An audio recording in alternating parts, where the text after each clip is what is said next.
Hey, everybody, and welcome to the One Lane Road podcast. How's everybody doing today?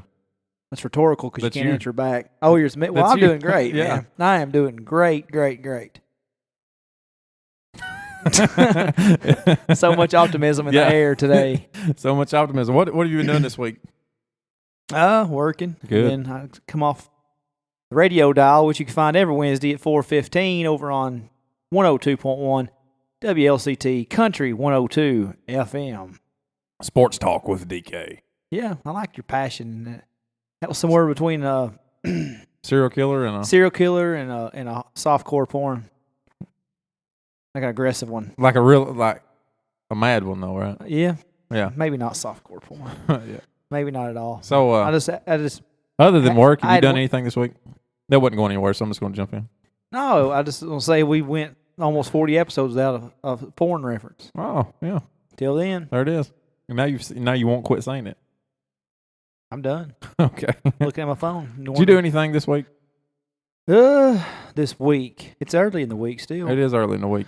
You know what I done this past weekend?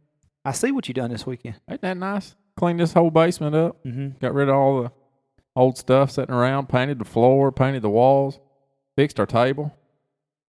Brought in 1,000 pounds of weights from my garage down in my basement, which absolutely wore me out.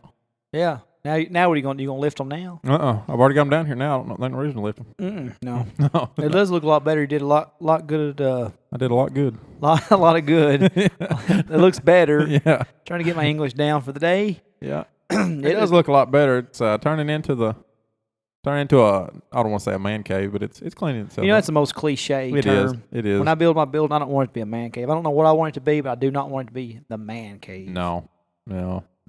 But I'm happy with it. Happy with the direction it's going. I run Walmart out of paint. That's why the walls didn't get finished. Well, Yeah, run them out of paint. now we need that big banner that Chris Rain's done back behind us somewhere to make this more As soon as I close it off some, I don't want Molly coming in here and deciding she needs to rip our sign apart. Yeah, may not be able to get that good of a deal on the second one. No, probably not. So, it looks awesome, man. I can't wait to have guests down here where we don't, where it looks more official. Yeah, and I'm gonna have a couple people come up and work out with me. I believe I've got a couple people that's been reaching out to me about working out, so I think I'm gonna have one or two coming up Who? lifting with me. I can't say. I don't want to blow any names out. Stupid. It ain't like you're at. It is You're too. not- I don't. It ain't like you're taking them to escort service. I am too. I'm escorting them down here and lifting weights with them.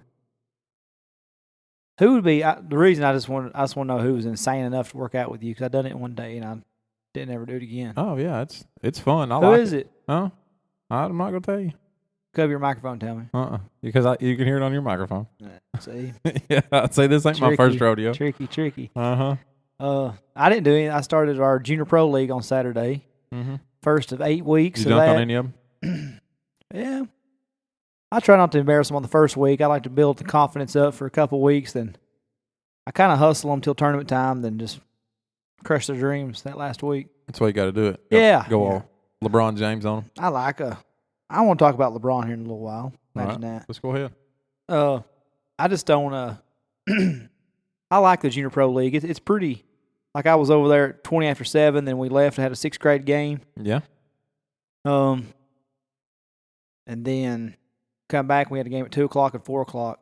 Of course, I got Waylon. I had to draft him, obviously. But I've got Jada and Jamie's little boy, Carter, then Pops, little Eli Pope, call him Pops. And then got a lot of good kids. I lost a couple kids that I've had since they were younger. It kind of sucked. Redrafting all the kids. Had to lose a couple, but Waylon had a pretty good little weekend. I think he had 13 points and 14 in the second game. Yeah. So lost by 1 in the last game. We beat Red Bowling in our school ball game. Then we beat the first Junior Pro team. Then we lost. It was our third game of the day for those 3 boys, and lost by 1 in overtime. Carter had a chance to hit the game winner, and I told him, I said, just take the ball. We had 9 seconds left to go to the full court. Needs to quick. I said, just make something happen. I said, go to the hole, shoot your shot, get fouled, or kick it out if they got something out there, and just go in the length of the court 9 seconds with pressure on you. Those boys played their hearts out that day, and shoot, it's just the first of many. Brandon Ward, he coached the team that played us, and he called and said, man, that's the best basketball game I've ever been involved in. Right. Junior Pro. He's been coaching there for 13 years. Yeah. Well, that's good. That's fun, man. I can't wait till my little man's getting where he can play ball and stuff. It's fun, and I've almost hit the burnout limit because this is my 5th year helping, and Yeah. I really do. I don't mind. And I know it sounds crazy because you're down there I was down there from 7:30 to 5:30. You're staying afterwards and picking up everybody's popcorn because it don't hit their damn mouth, and you're picking up Coke and you empty the trash bag. It's got backer spit flowing out the bottom, and it's a thankless job, really. Yeah. Everybody wants to bitch and complain about this and this and this and this, but come volunteer for 10 hours for free. Yeah, I was gonna say I'm a nice guy. I feel like I'm a nice guy, and I'm gonna be a real supportive dad. I ain't doing that. No, this is probably my swan song. I may have one more year of it just because of coaching at least. Since I've committed myself to Waylon since he was 5. But I told somebody the other day, I said, I'm already dreading Bailiff's playing. Like he's 9 months old. I'm like, yeah, I know. Just tell Waylon not to tell him that you did that stuff. Yeah. But it is, man. It's so frustrating. Like the kids are fun and some of the other adults you can hang out with are fun, but it really is a thankless job because everybody wants to gripe and complain about this. The draft, they want to complain about this. Well, come on down here, man. Come. No, I was at a bunch of them junior pro games whenever I was in school. Yeah. You can coach from the stands. I heard parents do it all the time. Yeah, that's the I go on record in breaking news here on the One Lane Road podcast that parents are the sole reason that league sucks. It's different variations, whether it's your parents that don't come out of the woods until poke salad and junior pro. They want to criticize you for their kid doing whatever, or the parent that wants to coach you from the stands, or God, there's always something. It's I was like, why the hell do I do this myself? And I go on record saying I'm one of the most misunderstood people. I go into everything I do with the best of intentions, and somehow or another, you screw it up every time. I'm always the one that pisses somebody off somehow. You know what I mean? That's working with the public, Jack. You're gonna piss some people off. You just can't help it. I got one couple over there. I've never done nothing to them a day in my life, and they give me the snooty little look every time they see me. I'm like, what have I ever done to you? I don't even know. I thought we were messing cool. with people's kids, man. No matter best of intentions. It sucks, man. Because like I said, anyway, it's rambling on, but yeah. Look, yeah. I went and visited my buddy Carlos. Just shout out to Carlos. Went to Clarksville. He's been on me for months and months, almost a year, I guess. The years visiting him. So we drove up Sunday morning and checked out his house in Clarksville. He took me out to eat and stuff. So shout out to trade him out of any we remember memorabilia. Yeah, just a little bit. I got Waylon some stuff that he had, some old NBA stuff, and or some younger guys in the NBA stuff, Kyrie Irving stuff. Waylon's like, "Oh, Daddy, I want that." Yeah, he spotted it out. So, but anyway, just got to visit, and hang out with him, and Carlos, good dude. So good dude. Anyway, yeah, man, looks good, and got this, and tonight's guest, we got two. Got two guests coming on. We got the other Mackie. Other Mackie. We've had Jeremy on several times, and a lot of people asked me. Shout out to Laura Coon. She saw me at the funeral home last night, and said she was. I don't know if you know this or not. I know I've told Lucas Care I listen to every single podcast. I don't listen. Let my son listen. I was like, we don't even say anything that bad. We're like PG-14. Yeah. We're not we're somewhere between 13 and 14 on that PG level. Yeah. I said, I didn't even drop no. She goes, well, you did that on the year in review. I said, you try to talk about James Hatcher, see if you don't want to cuss. I ate lunch with James today. Yeah. Me, him, and Mackie went over to the sushi place. I said, we're 500. Oof. I said, we're 500 feet from Crawdaddy's. You dumbasses are going to go eat sushi. But it was actually good. Cookville. What I got was good. You know what? There's not anywhere close to Cookville. Place for them to get fresh fish for that sushi. Well, I don't know what to tell you, Lucas, but I mean, I ate it 7 hours ago, and I'm still kicking.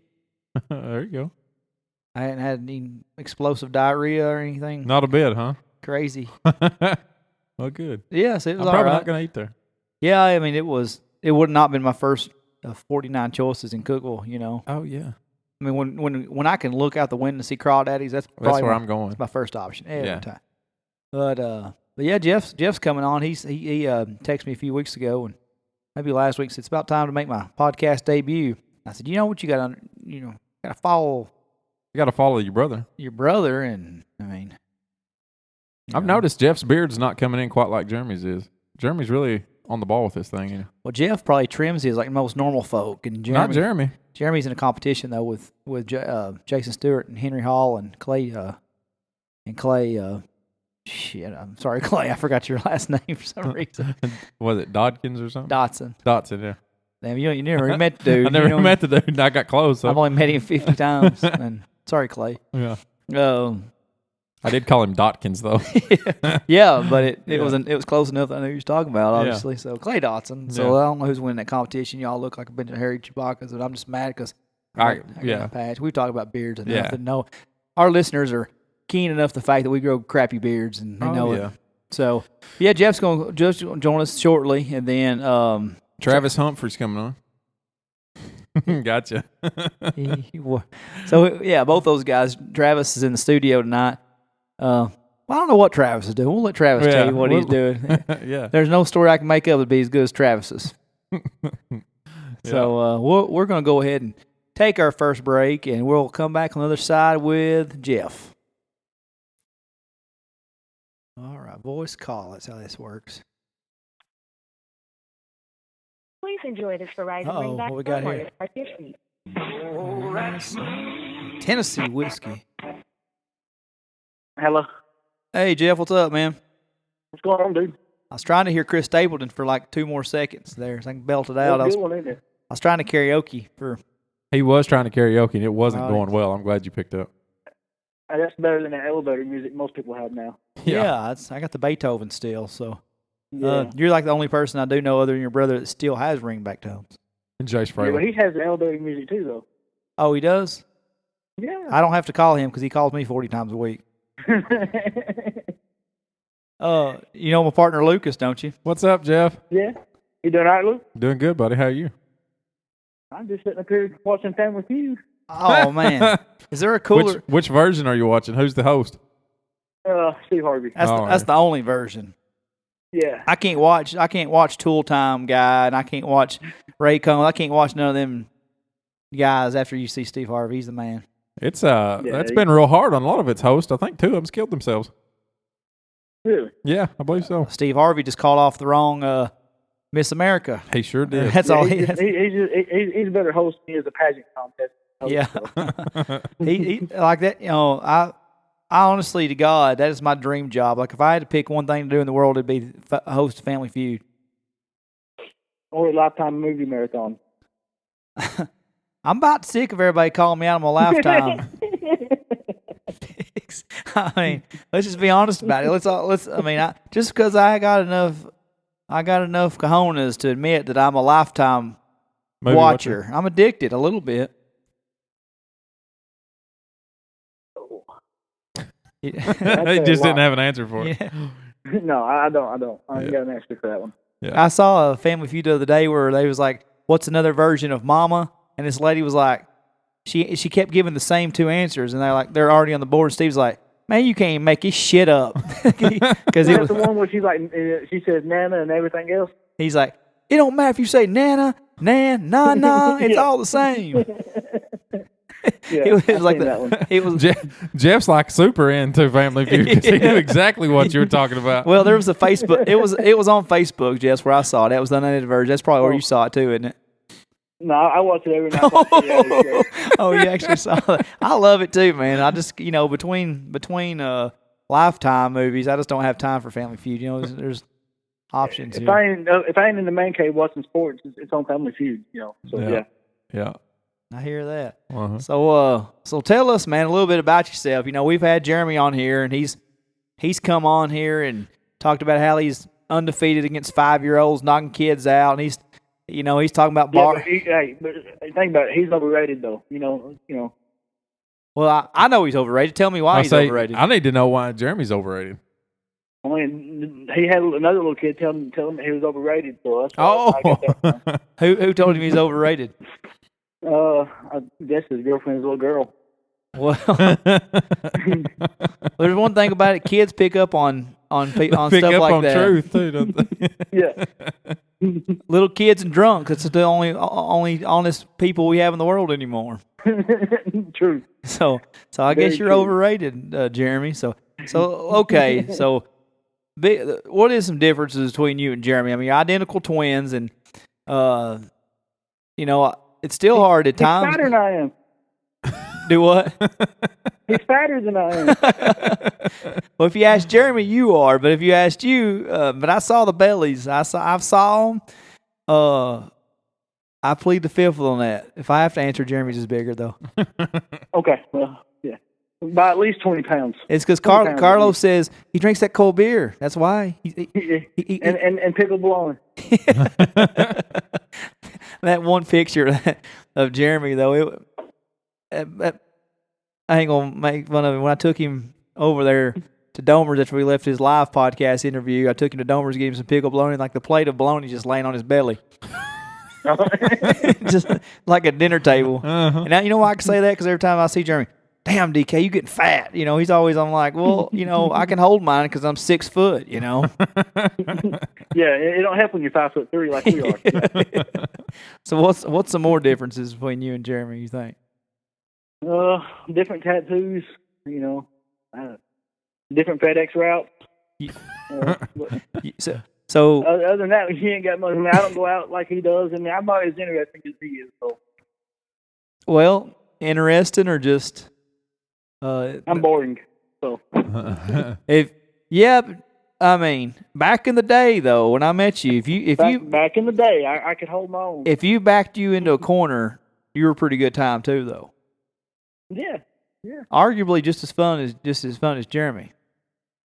Back into my prime, but not now. Have you ever flung a boot from three tiers up to Eric Church to try to get him to sign it? Hell no. To beat it all, and the boot was already signed. He's like, damn, that boot was already signed.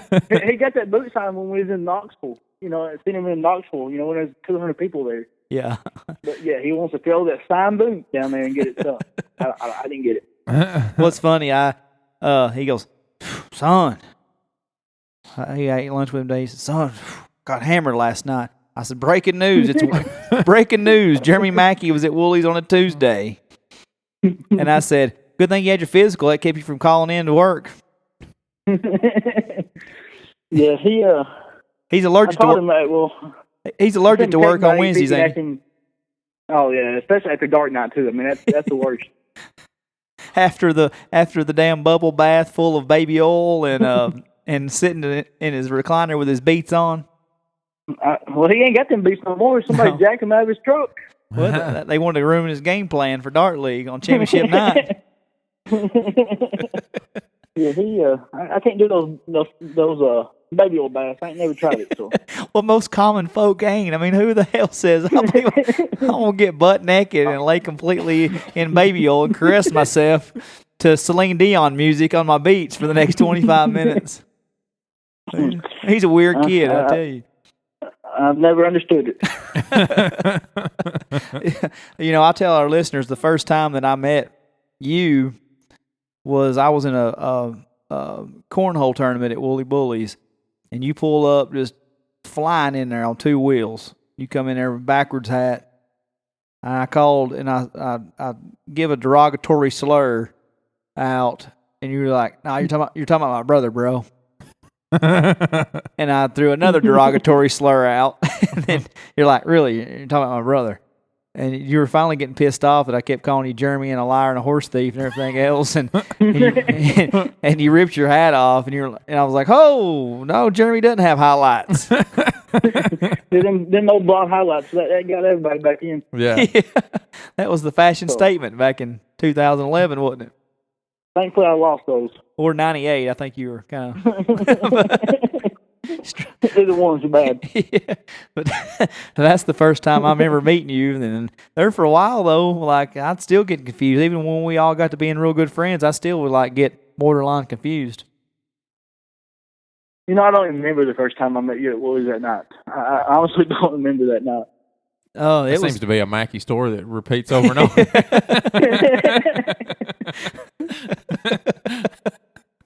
That's funny. Yeah, he was talking about going and getting a physical today. So I said, "Well, I'm just." Yeah, I called. I talked to him earlier, and he was kind of upset because he had to sit in the room by himself for like 58 minutes. He's like, "I think they forgot about me."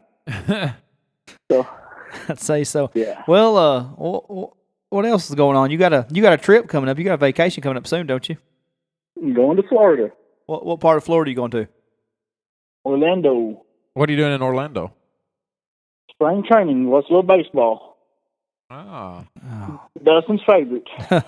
Dustin's favorite. Yeah, somewhere between water polo and cricket. Hey, you'd be excited because one of your Expos got put in the Hall of Fame tonight. Tim Raines got inducted into the Hall of Fame. What up, Tim Raines? Forever, hashtag Expos forever. That's true. We'll give a His damn. last year on the ballot, he gets elected. Good for Tim Raines. Yep. I was starting to think Chris and Brad Raines had a better chance of getting in the Baseball Hall of Fame. I didn't think he was going to get in, but they put him in there this year. So you just go down there and hang out and watch the who's in spring training down there. The Braves are in Orlando, and they got a couple other teams, within 20, 30 miles. But I usually just stay around Orlando there and do the Braves. Watch them and get autographs. So this is a yearly thing for you? I've been. This makes the second time I've been to Orlando. I've been to Fort Lauderdale and Lake, in the past. But I'm a big Braves fan, so I'd rather just go there. So you get a chance to meet some of the players there, and they get autographs. Yeah, it's about like training camp in Nashville. When you go for the Titans, it's just about like the same there. The only difference is you got to pay to go to this one. Hey, well, I mean, passions are any man with a baseball tattooed on his arm's got to be pretty passionate about baseball. I'm hoping Chipper Jones is going to be there this year, but him having that new baby last week, I don't know if he'll be there or not. So 162 games isn't enough. You need to go watch spring training too. Hey, I go to playoffs too, son. Oh, so 1,018 games isn't enough in here. That's 6 hours long apiece. I can't get enough of baseball. They're talking about like the NFL needs to be 18 games, which is just 16, so they want to put it to 18. They're talking about maybe putting the NBA schedule down to 60 games instead of 82. Hockey lasts forever. Man, this boring ass sport's taking 162 games of our life up. 9 months out of the year. Yep. Oh Lord, don't we know it? Oof. That's just like racing, though. I mean, racing does 9 months out of the year. They go from February to November too. People with teeth don't know that though. Oh me. No, I'm just kidding. I love NASCAR. That's bold. Yeah. It's a bold-faced lie. Yeah, I would say don't lie to everybody. I like the movie Cars. That's about where I end with it. Talladega Nights. Yeah, that is the best. Yeah. That's the most quoted. Help me, baby Jesus. Yeah. Help me, Tom Cruise. I love it. You never can go wrong with that. But but you're a diehard Braves fan. So how do you feel about Turner Field closing this year to move into the new stadium next year? Yeah. I think it's ridiculous. I mean, that stadium was only 19 years old. Ain't that crazy? But yeah, but they thought they needed a new stadium like the Falcons, and the city of Atlanta wasn't just going to finance 2 stadiums, so they moved to Marietta. I know my friends Jessica and Robbie, they're season ticket holders down there, and they're pretty fired up because with a new stadium comes bigger ticket prices. It ought to work out for them pretty well being in Marietta, though. It'll be closer to them, won't it? Yeah, it's at least 20 minutes, north of where the old stadium is now, maybe 30 minutes. Yeah. Depending on traffic and stuff. I went to a Braves game this year, and I'm proud of you too. I know. I go to a Rays game every year when I'm in Tampa. So I went to. But you're in Atlanta for different reasons, though, right? For the Shaq Diesel. So there you go. Have you ever met Chipper Jones? That's your. I have. You have met him. I have. Yeah. Did you but unlike you, I was speechless. I couldn't even say anything. He said something to me. I think I was wearing a replica ring, and he's like, "I got one just like that." And I was like, "Yeah, I know. It's the only thing I get out." Couldn't speak. Yeah, I watched. Yeah, I watched. Oh yeah. So your hero says the one thing to you, and you come back to him with a smart ass comment and say, "Yeah, I know." Like shut up. Like duh. Like duh. Oh yeah. Who are you talking to? That was in Nashville at that hunting convention, wasn't it, or something, or a sports show? Yeah, one of the very first sports fest shows. Yeah, man, that was pretty neat. And I didn't find out about it until the night before, like at 11 o'clock, and I was up next morning at 6:30, ready to go. Well, that's awesome. I mean, and you got to. Well, the best thing about it is nobody really knew about that sports fest at the time, and you got to meet him like you had all the time in the world with him, right? Yeah, because he wasn't supposed to start signing until 12 o'clock, and I got there 8:15, and he was already signing. So I got Dang. 2 batting gloves, two baseballs, cards. I mean, he signed whatever I had. You should have got your leg tattooed and got that. Or leg got an autograph, yeah. Signed and tattooed like them other folk do. Well, I'm actually going to, hopefully, next time I meet him, I'm going to get him to sign my arm under my tattoo so I can get that tatted on there. That went from a joke to serious real quick. Real quick. That's serious, yes. Well, hey, man, do your And thing. I'll be in Cooperstown next year whenever he gets inducted to the Hall of Fame. So. Hey, do it, man, because I really regret not getting to go to Shaq's this year. And I'd known We done got it planned out because, we're going to go into the city and then on up to Cooperstown in a couple of days, for the whole weekend. You ever been there? I have. Oh, okay. Yeah, it's amazing. I went when Carrington Jr. and Tony Gwynn got inducted. I got bamboozled with Shaq. He wasn't supposed to go until next year, and they rushed it up an extra year. So I was actually just planning on saving my money all this this current year and going in 17, and then that last within 2 months of that happened, and they moved up the procedure. So that kind of sucked. See, I wish baseball would do that though. I mean, it's just my opinion. I just think 5 years is too long to wait. I mean, if you're a Hall of Fame player, you should be in there within 3. Well, I mean, it was 6 in basketball, and then they moved up to 5. So I think it's kind of the going rate right now. So, well, that's cool, man. I forgot that you got to meet him until you started telling your story there. Yeah, me. I'm hoping he's down in Orlando this year, but with new baby and everything, I doubt he makes it this year. Right. How old is Chipper Jones? 41. Oh, he's not near as old as I thought he was. I was gonna say he's waiting awful long to have a baby, but I guess he started his career pretty early. This makes his 3rd or 4th kid. Ah. Smoking hot wife. Yeah, a little Georgia Pizza. That's her Twitter handle. So. Oh, is it? I thought it was a Luke Bryan or Jason Aldean song. No.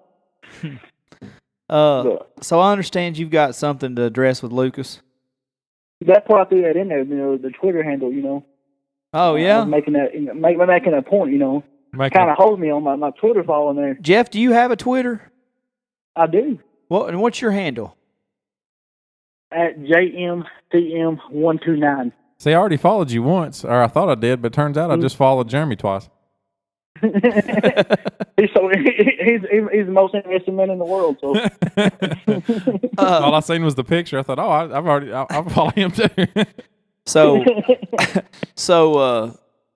Lucas hosed you. Then he's refused to follow you. That's how I am. He added me on Facebook, but he jipped me on Twitter. Hey, as of right now, bam, you're followed, Jack. Nice. Now during Titans and Braves games, you get to hear the rants and cussings, and you want to see some MFers and GDs, you just follow Jeff on Twitter. Hey, I didn't think I'd find anybody that likes the sport as much as you like football, but holy crap, there's some baseball on this page. Yes, very much. Yeah. If I could ever just right, get Chipper to retweet me. There's the first B word, too. Hey, that's the thing about the Mackie son. They'll get a little irate on Twitter. I love it. If I can just get Chipper to, give me a shout out on Twitter, I think, my life will be almost complete. Don't ask for much, do you? He's holding me too. I'm going to go ahead and throw this out there. Jeremy Mackie seriously has a snoring issue. Seriously. From 4 days ago from Jeff Mackie. Wow. We went down to Nashville on Saturday. And it was so bad on the way back, I had to put my earphones in and turn the game up on the radio to overhear him. That's how bad it was. Yeah. I've slept in his house in the next room over and been woken up by him snoring in his old house. That's how bad it was. And he woke up and he's like, "Where's Andy?" I was like, "Who's Andy? Why do you snore so loud?" Andy? I couldn't even think about dreams if I was snoring that loud. That day drinking will get you every time. Yeah. He didn't drink a drop that day. That's the most speechless I've ever been on this show in the history of ever. He didn't drink that day? Yeah, if that's the day we went down to San Carlos Saturday. Andale, mommy, E-I-E-I-O. That's what I do every time I see Carlos. He ought to punch you in the face. I'm just kidding. I've never literally once done that. But I hope you get to the andale part. He just decks you next time. yeah, y'all. Oh, Carlos. Y'all robbed him blind down there. Hell, didn't have nothing to even look at. Y'all took half of his merchandise. I only got pictures and blank minis mostly. I got a couple of music pictures and some blank minis off of Scott there, and Jeremy was the one trying to rack up down there. It was his first visit down there, and it was your first visit. Yeah. I wish I could mate with you guys, but I had did the family trip. I was a veteran. I was a veteran. I knew how to persuade him. That's it. What else you got going on? I'm just ready for football playoffs this weekend. Okay. Hey, man, I had six call-ins on the radio show today. Five new call-ins. Really? 2 of them hung up before we could get to them. But like when I was on the phone with Matt Tuck, 3 people called in and they hung up, lost service or something. So he calls every week though, right? He does. And that was the only constant. But then like I had 2 other people call in to lead the show. That Matt called, and while I was on the phone with Matt, 3 new people called in. So it's gaining traction each week. So, but we talked quite a bit about the playoffs there. So who's your quick pick for the 2 winners this weekend? I'm going to go Steelers and Green Bay. Hey man, that was the kind of the general consensus over there that the Steelers were going to upset the Patriots and the Packers were going to beat the Falcons. They got to score touchdowns. They can't just kick field goals to win though this week. Yeah. Why do you think the Patriots are getting so disrespected this year? I mean, they're 14-2. They went 3-1 without Brady. Why do you think automatically everybody's just picking 11-5 Pittsburgh to beat them? Well, I mean, he has 2 interceptions throughout the whole year, and then in the playoffs against one of the, better defenses, he throws 2 in the same game. I just think, I think it's time for somebody else besides Brady to be in there. Oh, I'd love to see that. I absolutely. You're a twin. You'd like to see your twin in there. I know I do. Yeah, Big Ben, good looking strapping fellow, but I think whoever wins from the NFC game will be. I think they'll win it all. I think Atlanta and just Green Bay is just too hot right now. Yeah, and I hadn't watched Atlanta a whole lot. I've been out on the loop in Atlanta, and the only time I would have got to see them really was last weekend. We had basketball all day, so I missed them. And Green Bay is getting hot after the Titans beat them down. They've won. Everybody kind of laughed at Rodgers. Yeah. Everybody kind of laughed at Rodgers. He said, "I think we can run the table and make the playoffs." And they've went 8-0 since. 6 in the regular season, 2 in the playoffs. So he's hot. But the NFL, I'd say if it's the NFL, I'd say they're hoping for Patriots and Packers because you get a Tom Brady versus Aaron Rodgers matchup. That would be just dream television for Roger Goodell in the NFL. But I mean, in the same token, Pittsburgh and Green Bay, two of the longest standing franchises in the NFL. I mean, that would kind of be kind of neat, also, to see. So, yeah, I think either way, it's going to be a good Super Bowl. Yeah, I think so. I think it's pretty much the best 4 teams in football. Dallas kind of was right in that mix too. So, but I think it is the absolute 2 best teams in the AFC. So, yeah, I'd like to see Titans do a little bit better, and actually make the playoffs this year. But they had a good year, 9-7 for them. Like 14-2 for us. So yeah, I'll take it. Yeah, Bernard Pollard kind of rained on our parade a little bit last week, didn't he? He just needed to sugarcoat that instead of tell him how he really felt about it. But I mean, 9-7, he didn't go 9-7 when he was there. That's why I look at it. Yeah, and it wasn't his. I don't think that wasn't his fault. No. There was a lot of issues in that. He was one of the bright spots at times, when he was there. But yeah, and I like Bernard. He's always good with the fans, and especially with his radio show. Oh yeah, you got to be on the Bernard Pollard show. Yeah, but I lost. You won, so it don't really matter. I lost the second time. I lost to my debut. I won the second time. Hey, I got one guy. I think he wrote the questions. He was so damn good. That guy we played against. Another night we went down there. It was fun, but I think he gave away 2 sweet tickets the night that I was there to the winner. Oh yeah. Yeah, he gave him his own because he had tore his I think his Achilles that week before or something. Well, go ahead. I said he just gave his tickets away for this week because he wasn't going to be there. I got hosed in. I got a signed hat when I went and won.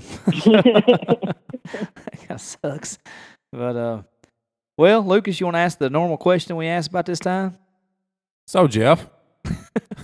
Right on cue. Right on cue. What is the one song in your iPod that you wouldn't want anybody else to know that you had on there? Most embarrassing song on your iPod.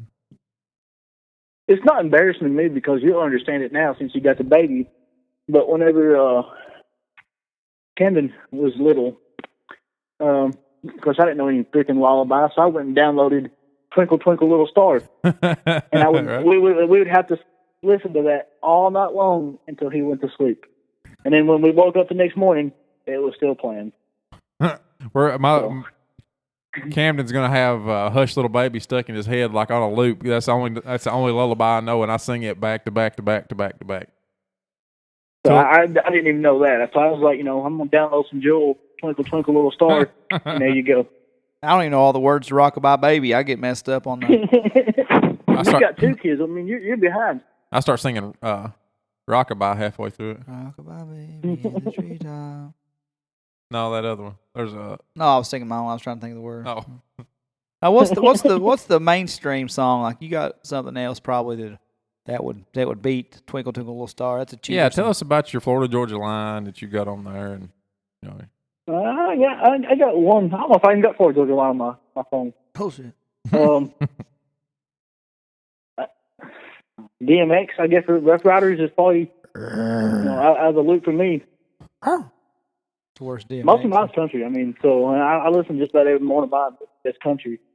No Taylor Swift. No Taylor Swift at all. Absolutely not. You don't have Aerosmith's country music on there? No. Who are you going to Eric Church concert in May? I did not get tickets this year. Did not get tickets. Who does a better? I wanted to go to Justin Moore, but it's tomorrow night. Where's that at? Just can't. In Corbin, Kentucky. Corbin, Kentucky. I just can't. I can't swing a Thursday night. That sounds like a lot of cousins that make love would be in Corbin, Kentucky. Listen, the only thing in Corbin, Kentucky is Applebee's, and it sucks. Horrible.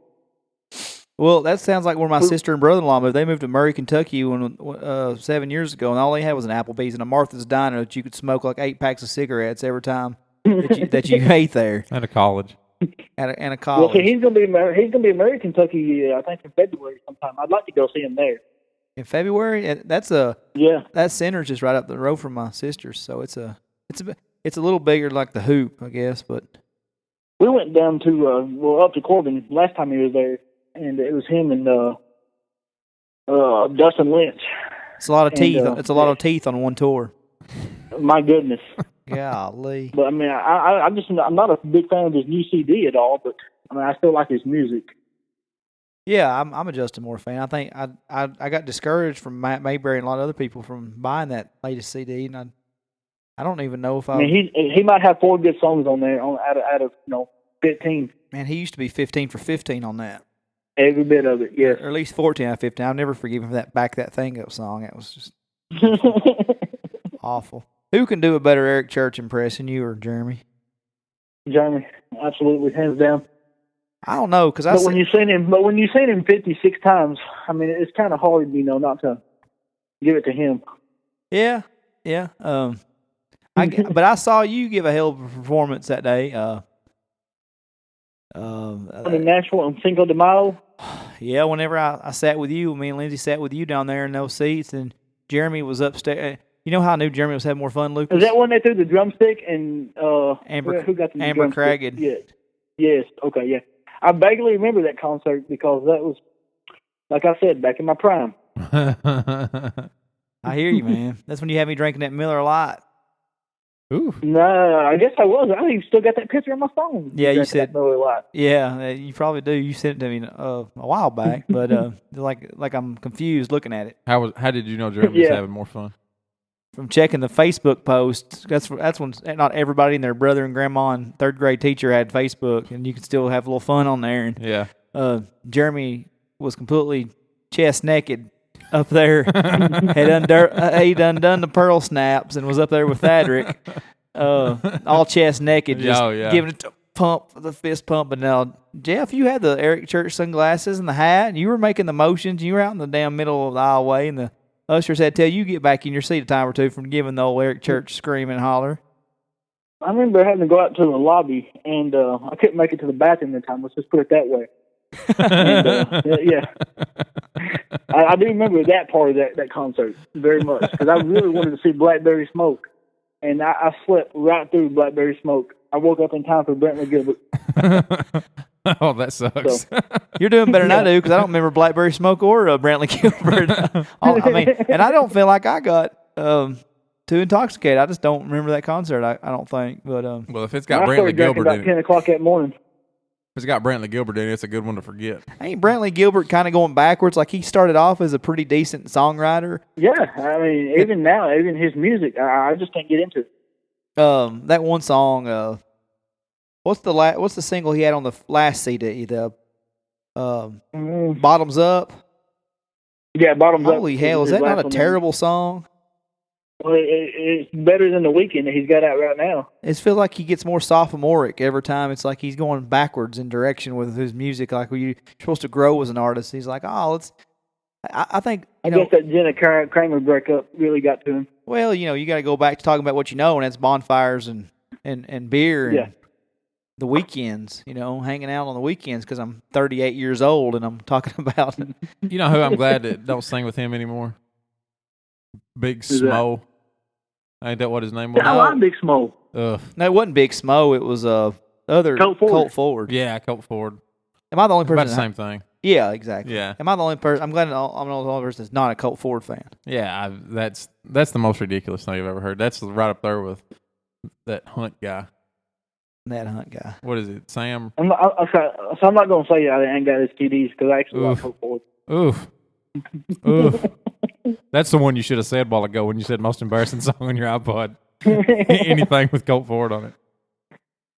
Well, he had a little free show in Dave & Buster's a couple of years ago. That's about right. I thought it was a pretty good show. Where's the price of admission, by God? I'm going to play some skee ball to listen to Colt Ford. Well, they had had a concert series down there every Thursday night. They still have it. And really? That's when he first came up. Yeah. I had no idea that. And they have a lot of newcomers. Big 98 puts it on. And they have somebody every Thursday in the summertime. Come out and see how hard you can punch and listen to a free concert. There you go. Yeah, I didn't know. That's pretty neat. I didn't know that. It sucks that Colt Ford is there, but I wished I'd have made that one. Yeah, I went bad on him. I sarcastic I had levels. front row seats to that one. Yeah. Yeah, I bet you did. He played in Cookville too. Did you go to the one in Cookville he played at? Who, Colt Ford here in Cookville? Yeah. I must have missed that one. He played it. I don't know why I went so bad on Colt Ford, but well, he kind of just sucks. Deserves it. Yeah. No, Big Smo was here in Cookville. Yeah, but the one I'm talking about was Colt Ford, and man, I can't think of the dude's name. He's pretty. I mean, nobody really knows. He's got that song Adderall. Sonny Ledford is his name. No, I have no idea. I never even heard of the guy. Yep. Yep. I'd read about Adderall in Playboy, so Yeah. there you go. Yeah, there you go. There he goes. For everybody, I'm debunking the rumor that I never read articles. Yeah, but I don't think it's too bad. I mean, I can't stand some of the rapping in the country, but we get people who sing with him. I guess they make the songs decent for me to listen to. So Yeah, Jason Aldean sure pulled him out of that funk. yeah, Chasing Aldean back when he was. He had little respect left. I don't know. So, some of those guys are okay. Yeah, we're just not. You know how I am about that kind of music, so I can't hardly. yes. Unfortunately, so. Well, man, we got old Travis Humphrey coming on next. We're gonna give him a call, but man, we had a good time with you this first call. You're definitely gonna have to come back with us. Yeah. You and your brother ought to come down to the basement. Jeremy told me I would. Jeremy told me I could never come down there because I wasn't drunk, so I couldn't make an in studio appearance. Hey, I don't drink anymore either, so just come on down. Hey, and we only drank to make Jeremy feel welcome. I'm sitting here drinking a 32-ounce water from McDonald's right now, so I don't. I'm a coffee drinker See, from way all I back drink now. is apple juice, so I'm good. Yeah. You tell Jeremy to take that hate somewhere else, and then that lies and innuendo he's throwing out there. Don't see. He's making us sound like drunks when I don't remember the last time we even drunk a beer in the podcast studio. Brad Crackhead. Probably when he was there. Okay, we sipped on one when Brad was here, but before that, No, not we. All right, Lucas, golden boy over here. Oh, yeah. Dadgummit. Way to throw it out there, yeah. Yeah, Hey, my, I will tell one on Jeff real quick. He took me to. We went to somewhere. What did we go to that night? We were like a Titans. Bro, we went down to I know. Cody, Canada. Cody Canada at the exit in, and Yes. big news coming. Went to there. So I was like, "Dude, let's go to Tootsie's, man. It's a little early enough in the night. We'll go to Tootsie's." He's like, Jeff's like, "Yeah, we'll go." And Bon Jovi's drummer, it's like the place was rocking at night because somebody would come in. You know, Tootsie's always got something going on. Somebody from Bon Jovi there, guitar player or something. Then Jeff's like, "And what do you, Jeff? What is it you drink? Woodchuck?" Back then it was Woodchuck, yes. Okay, so there's like 2 places in Nashville that sells woodchuck. Yeah. So we leave Tootsie's, which is rocking, absolutely rocking, to go find a woodchuck. to go to Broadway Brew House on Broadway. Oh, yeah. I to bet find the place was woodchuck. popping, wasn't it? It was like a library Yeah. in there. And like I said, That's the only place I've ever what seen it's the music was same at playing? 1 o'clock at both times. I said, man, it was terrible. I mean, I said, you got Atlanta. Whoa. I said, you got. You dropped the F-bomb, man. I ain't Hey. had one of those yet. Yeah, he sure did. I said, man, you got. He still gets over this. Yeah. I said, you got Alanis Morissette basically playing on the damn on a boom box on a Walkman over here or something. Yeah. This is the most dull place. We left Tootsie's to go to Alanis Morissette's coffee shop here. How do you justify that, Hey. Jeff? And I'll justify it with this right here. On Sundays, all day on Sunday, they got 2-for-1s. So there you go. Huh. Yeah, but sometimes it's just worth paying that $6 for fun. Let's go ahead and get that, break that rusty money out. So, what's your drink of choice now that you don't drink apple juice anymore? Angry Orchard. Angry It's still Orchard. apple juice. Apple So- juice. Let's say you Sure. didn't move too far from apple juice. Sure is. All right, buddy. Well, hey, man, thanks for coming on. Tell Jeremy that he can take his rumors of all that somewhere else. But, hey, we'd love to have y'all sometime. Come Yeah, down y'all together. need to come down together and sit in the basement with us. Me and Jeremy, Yeah. I can do that. Sounds good, man. Well, thanks for coming on. All right, brother. All right, see you, buddy. See it. All right, see you guys. There it was, folks. The other Mackie brother. That was Jeff Mackie. Mackie. Solid follow on Twitter, too, Yeah. from what I understand. Yeah. I am following him now, albeit a little late to the game. Hey, if I knew Jeff was going to have that much fun with it, I would have had Jeff on a long time ago. We never meant any. I just didn't think he'd want to come on. He keeps. I bet him and his brother together is going to be really good. Getting him in studio. Man, they're both hilarious. You know, Jeff's like underrated. I funny. love Jeff's laugh too. That's hilarious. He had me cracking up. One night I was at Woolly Bullies years ago, probably 4 or 5 years ago, telling stories, and like he was getting tickled at my stories, and I was getting tickled at his laugh. We were just both laughing our ass off in the booth. You know, I got a lot of love for the Mackie brothers. Man, I got a lot of love for both of them. You know, they've well chronicled on this show, but yeah, man, I would have had him on a long time ago. He keeps to himself a little more, and he's a little more reserved than Jeremy. Yeah. Obviously.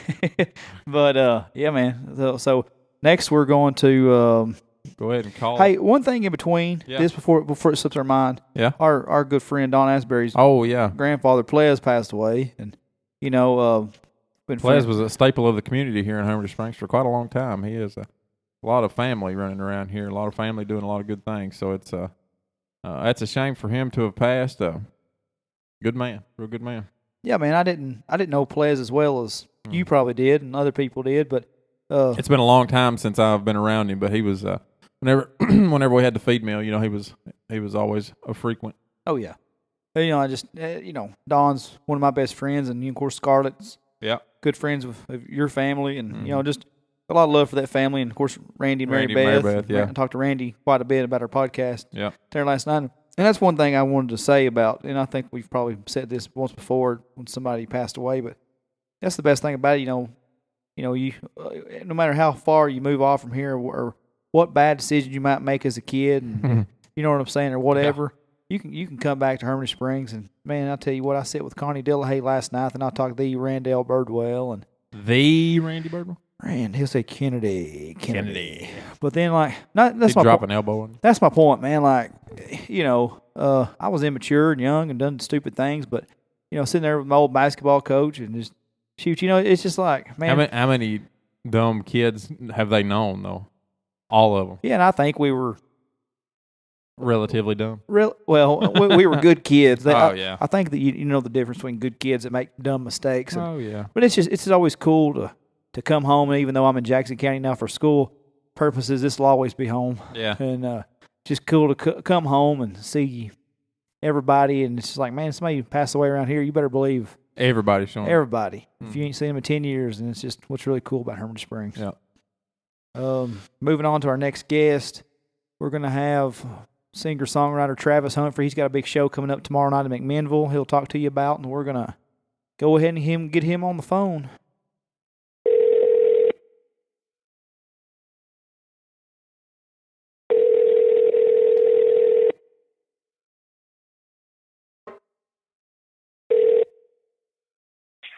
Hello. Hey, Travis, what are you doing, bud?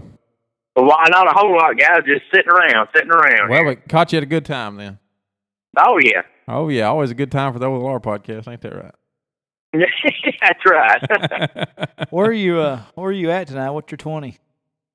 Well, my 20 right now is currently in a parking lot outside the studio in Woodbury, Tennessee, boy. Oh, there you go. Woodbury. Yeah. That's a good place to pack your weapon, isn't it? Yeah. I've been through there a time or two. I used to work down close to Woodbury. Oh, Lord, that's a long drive from y'all. Yeah, it sure was. It was about 2.5 hours if I was going to go ahead and do it all from the house. That's when he used to travel moonshine back and forth. Yeah, that's when I used to run whiskey. Yeah, boys, I ain't never wanted to work that hard. Yeah, ain't that the truth? Well, man, we kind of touched on it last week. Some of the new things you've got going on musically, and some big news, and some hopefully some cool things you got going on. But tomorrow night you got a show at Collins River Barbecue, and tell us a little bit about that and who's helping you out.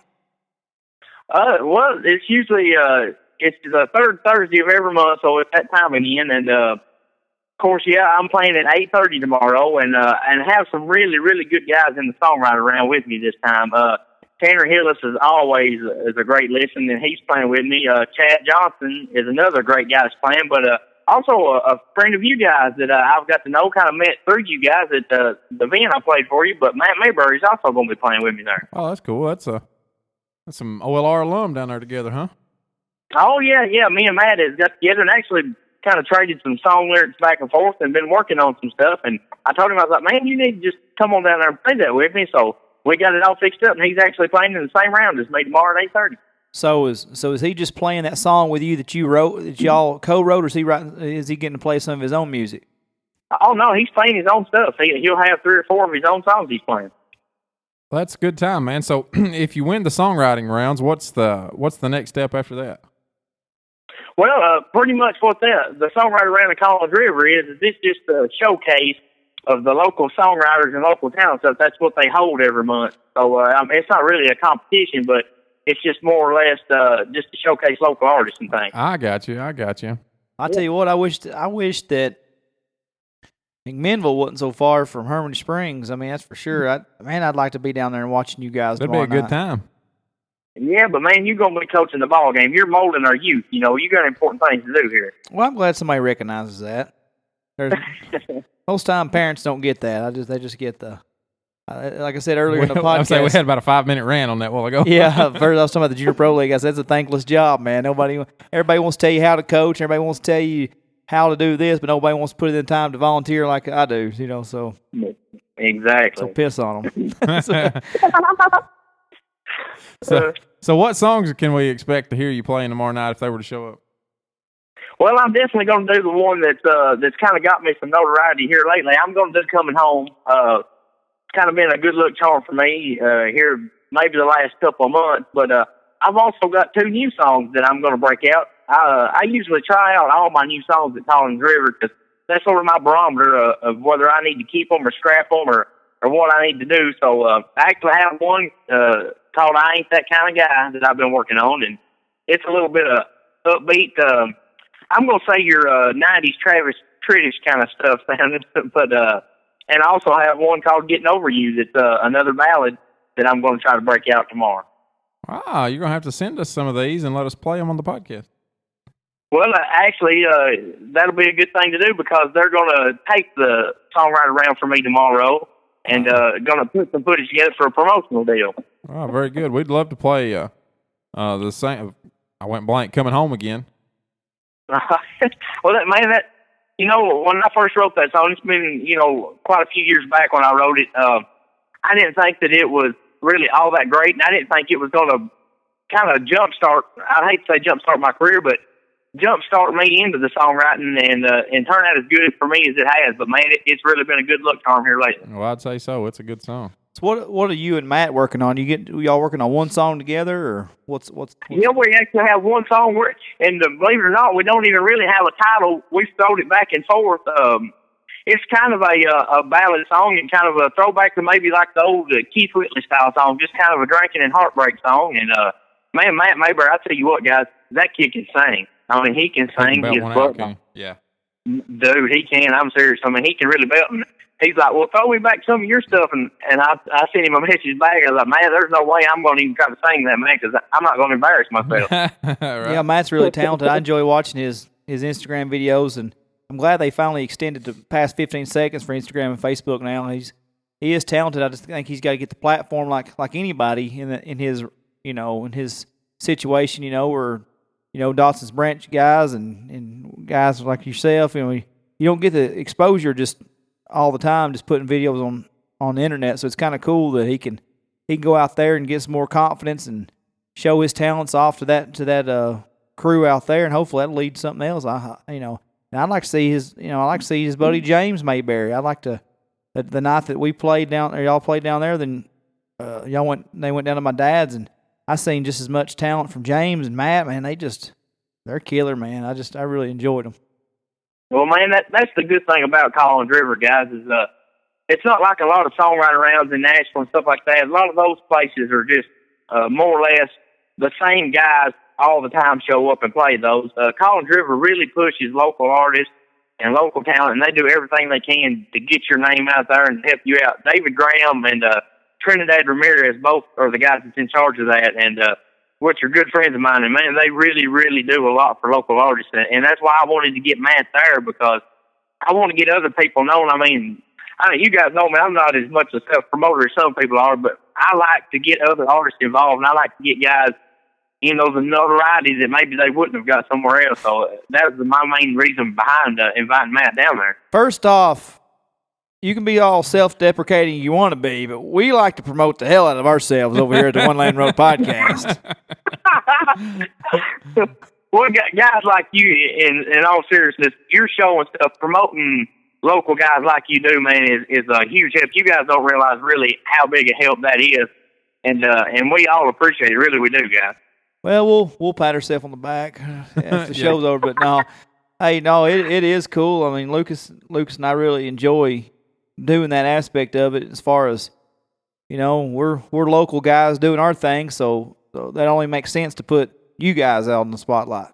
Yeah, and really nobody ever gets anywhere by not doing that kind of stuff. It's if you just promote yourself all the time and don't try to pick anybody else up with you as you go, I mean, you're just going to be kind of lonely if you do make it anywhere. Yeah, the thing is, and what Lucas and I have understood is, we consider talking in his basement amongst each other and just have a show that says Lucas DK number 32, 33, 34, but it's nice to have that one that says Travis Humphrey or Jeff Mackie, didn't it? I'm just talking about like some of the musicians we've had that, or anybody that we've had that's kind of doing the same thing. And like I said, it's a cliche term, but like the grassroots term. But it is kind of what it is. You kind of start off, and nobody's going to promote you like you, and so it's good to have you guys up there and be able to support you guys and lend a helping hand however we can. Like, we're not saying we get you a ton of listeners, but we'll try like hell to get you what we got. Yeah, that's right. Well, I appreciate it, guys. Maybe I can, maybe it'll turn into a little bit of money for me, so I can upgrade my phone system there, so they won't use it the whole time. Yeah. So one of these days, maybe you'll make enough for somebody to give you an iPhone. Yeah, mine will probably be like 6 years behind everybody else. So, you know. Yeah. There's a nice iPhone 4 for sale on LSN I saw if you want to start off young. I couldn't handle that crap last week. You hear me? He come in to work every week. Yeah, them damn iPhones and just all crapping all over the iPhones. And I get a 7-paragraph text message from him over the course of 19 different text messages. Yeah. Come on, you guys are professionals, man. You're supposed to be able to cut and edit and produce it all Yeah. together. If he'd have sent them to me, I'd have put it all together for him. Well, I tell you what your Samsung don't. Is it Samsung you got? I actually have the HTC, bro. Oh, there you go. Oh, is that a dollar store brand? What is that? Dollar store sponsor is that? HTC. No, I'm just kidding. Got mad love for the. That's a lie from the start with because I think mad love's a stupid term. That was a sarcastic undertone on. Anyway, your HTC doesn't prevent you from making Facebook rants on the daily basis. What are you so angry about every day on Facebook? Man, I don't know. I kind of see myself right here in about 5 more years that I just get meaner the older I get. I'm probably going to start biting people here for long, guys. Seriously, snatching people through Facebook and just chewing their arm off. Exactly. I tell you, I just I've seen people on bath. I've seen people on bath salt not act that crazy.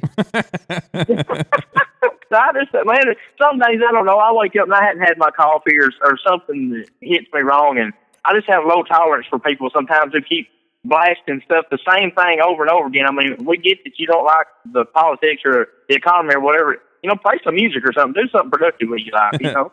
Yeah. And what else was you when they was trying to give away money on Facebook? I think it was the first rant I ever seen you do was when they was advertising that giveaway on Facebook. Oh, you talking about where they if you share this post, you're entering in the money giveaway or whatever the crap it was? Yeah, whatever it was that the owner of Facebook was going to give you $10,000 or something. Right. Yeah. There's all kinds of people on Facebook just chomping at the bit to give you $10,000. You know, every one of them. Yeah. Because you share a life that, you know, and aggravate the crap out of your friends, you know. Yeah. Hey, by the way, I seen you go positive on Taylor Swift today. What was that? Well, I kind of regret that I've done that now, guys. As much crap as I've caused. No, man, seriously, and anybody who knows me will tell you, I am super tough on new country. I mean, I'm super tough on Luke Bryan, super tough on Jason Aldean, and Taylor Swift. I could not stand when she came out, and it wasn't the girl or the music or anything. It was just she was a teenager. She was writing teenager bubblegum stuff, you know, and everybody was just losing their mind over it. And I said, I want to wait till the girl gets in her 20s and lives a little bit and starts writing some things and then judge her. And, man, I'm telling you, these songs that I've heard, and of course, everybody's heard Better Man that Little Big Town has put out, which is an awesome song. But she has so many more songs coming out by other artists, and she's going to start putting some more stuff out, too. Dude, her songwriting has improved tenfold. I mean, I'm impressed. Seriously, I'm a fan. I can't wait for it. Yeah, coming from this guy over here who's pushing Luke Combs and stuff, you know. Yeah. I've listened to one song of his total. You're the one hanging out in the studio with him. Gosh, I told him the other day, I was like, you know, Hurricane is all over the radio now. I mean, you can't flip the station without hearing it. Yeah. And the first time I never got a chance to meet the guy, and don't really consider him my friend or nothing. I mean, we just hello, how are you there for a few minutes, but I told him, I said, man, what's the deal with the guy rapping to your music and stuff? I thought, what is all that? And he just kind of took it in stride and laughed it off. But I give him a pretty rough time, too, about the hick-hop stuff, you know. Who is that guy? Hick-hop? I like that. I've never heard that before. Who is the guy that raps in his video? We forget. His name is, we looked it up that one day at my work. Yeah, I spend most of my time, DK, trying to forget who that is, dude. I don't know. So you've been in the presence of Luke Combs the other night at your practice, and you was with another pretty high profile person in the last couple of weeks, and yeah, keeping that under wraps. There's no pictures you hugged up to him or nothing. You're keeping a pretty low profile on this stuff. I am. I've been keeping that pretty low profile, but now I do have a couple signatures on my guitar to add. I did go a little bit of fan crazy there. Got a couple of autographs and whatnot. Well, you got to do that. Yeah. You got that. Yeah, I tried my best to keep it cool and make it look like I was the coolest guy in the world, even though I was about to pee my pants. Yeah. Yeah. So you criticizing Luke Combs a little bit on his hick hop, and kind of reminds me, for people that don't know, you've known Jaron from the Cadillac 3 for several years, and you've kind of got on Jaron's bad side a little here lately, ain't you? Yeah, I sure have. I'll give him a rough time too for the same thing, and of course he's a little bit more emotional these days because he's got more money. You know what I'm saying? He doesn't take criticism well now. Right. That happens with money sometimes. Yeah, I'm hoping I get enough to where I don't like criticism either. You know what? Yeah, that'd be I'm nice. hoping to get to that point. That'd be a nice problem to have. So, no doubt. So I give him a rough time. So he got on their newest CD, they got the song Graffiti, and that's the one you think is garbage. Yeah, dude, it's complete garbage, and I've told him that on several occasions, and I've had you tell him that once. And yeah, I seen him at a Titans game. I knew they were singing at halftime, and I actually just run into him kind of randomly walking around the stadium. I was like, Jaron?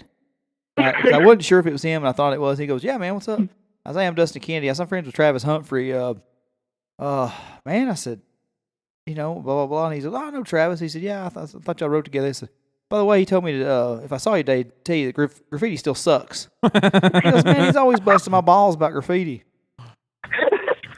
Yeah, man, I give him a real time, and I'll mention it every single time I call him, which is probably why I'm on his bad side. I probably ought to shut up and leave the guy alone, but yeah, he's they're starting their tour tomorrow night as well, and I sent him a message tonight and then told him thanks a lot, jerk, for starting your tour on the same night that I've got a gig booked, so I can't come. Did he respond? No, he hadn't responded. And he probably won't. Yeah. Well, you talking about the Keith Whitley and the drinking and the drugs and the sad songs and whatnot. Mm-hmm. Hell, you've been playing music your whole life. Who would you consider your top 3 musical influences? I know 3's kind of pigeonholing it there a little bit, but yeah, that kind of puts you in a tight spot. But I mean, well, extend it to 5. Say 5. Okay, top 5 then. I would have to say first and foremost, number 1, and this is going to be redneck as all get out for all you guys down there in Herpes Springs, but Ronnie Van Zant and Leonard Skinner is probably my greatest influence as far as my songwriting goes. Grew up listening to him. My dad was blasting it constantly in the car, and I wore out records for years and years before I got the cassette player, so that's probably my greatest influence. But Keith Whitley, probably number 2. Hank Jr., no doubt, is in there at number 3. Him and Waylon are a close 3-4. I would say 3A, 3B. Yeah. Man, George Jones, how could you not, say George Jones and you like country music? I mean, that's a no-brainer. And I would say, man, if I cut it to 5, maybe John Anderson and Billy Joe Shaver's right there. I thought you were going to say Billy Gilman. No. Come on, man. Billy Joe Shaver, yeah, well respected producer. John Anderson gets overlooked. You don't hear him in a lot of people's top 5, but does some really good things. Well, everybody knows John for Straight Tequila Night and Similar Wind and stuff like that. But swinging, to me, that's not John Anderson. You know what I'm saying? I don't know, and I don't know John Anderson's career as well as you do. So, I had a song here. I can't find it. I've got it on my iPod. I said iPod. I meant telephone. He's got a Waylon Jennings told him to write a song, and he wrote it. Uh-huh. I can't think what the name of the song is right now. Who, John Anderson? Yeah. Really? Yeah. Billy Joe Shaver said, I wrote a bunch of damn songs. You're going to cut them, Waylon Jennings. That's exactly right. He walked in and stormed in on the Hells Angels, man, who was guarding Waylon at the time. That's pretty ballsy. What would be your favorite kind of obscure Hank Jr. song? And I'm not talking Whiskey Band, Family Tradition, Dinosaur, All My Rowdy Friends. I'm talking about, like, what's the most obscure that you got to do some digging on some Hank Jr. to... We can talk Hank. Man, I would say probably I've Got Rights is one of my favorite all-time Hank Jr. tunes. Yeah, Not a lot of people listen to that. Of course, I'm sure you do. You're a Hank connoisseur like me. When he's talking about killing a man because he killed his wife, and he's yes. I mean That's good stuff, man. And my favorite Hank Jr. song of all time, though, is "I Don't Have Any More Love Songs." That's my favorite one. I found my John Anderson song. I need you to defend it. Magic Mama. Uh-oh. Magic Mama, yeah. Yeah.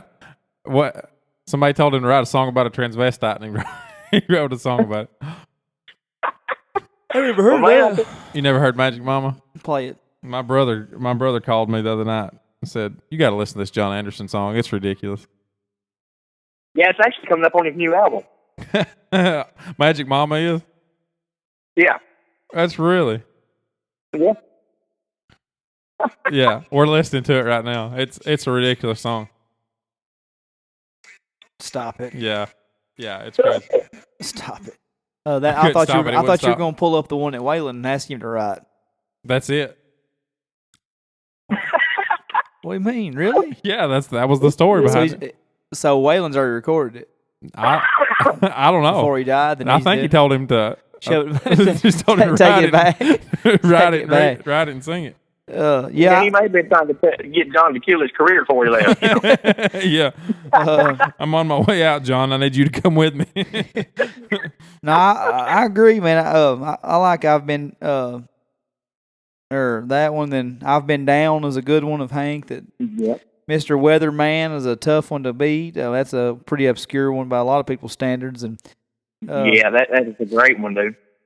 Then of course one of my go-tos is Knoxville Courthouse Blues, where he thinks he's about to go back to the hotel with a 23-year-old and gets popped with a state trooper for a 17-year-old, you know. And yeah, songs like that, and then OD and Denver and stuff like that is the good stuff, man. You know, just his lyrical content. Just listen to a lot of his music. Yeah. I was wrong. Merle Haggard wrote that song for John Anderson. Jesus Christ, that's even worse. Man. Well, hey, that's a pretty interesting story, though, guys, because Merle and John had a feud for years. Merle and John were not buddies for the longest of time, and it was actually over Billy Joe Shaver. Billy Joe had wrote the song Old Chunk of Coal, and he had done it for Merle Haggard. That's who he intended to cut the song. And John kind of flipped in there and talked him out of it and recorded it, and Merle didn't like it, man. He was pissed off for years about that. Then they reconciled. Then he wrote that garbage, and then they fell out again. Yeah, I bet Merle's laughing right now about that. Yeah. Yeah, man, you can't go wrong with any of those influences. I know those Dawson Branch boys, Matt Mayberry and Blake Allen and James and all them boys and Derek, and they're all very heavily influenced by Keith Whitley. So yeah. So yeah, man, it's good. And I think, you know, as much as I like Hank Jr., he's far away my favorite, and Waylon's great. I feel like, with all due respect to Hank Williams Sr., there's no greater voice in country music history than George Jones. Like Waylon Jennings says, if we could all pick how we sounded, we'd all sound like George Jones. And I think that says volumes right there. So, no doubt, man. George and Keith Whitley, to me, are the two voices that stand out, or the standard bearers. You know what I'm saying? Yeah, I agree with that. Yeah. I mean, Hank Sr. done so little or so much in so little time, you know. Yeah. Right. Him and Tupac, you know, they both had about 4-year careers.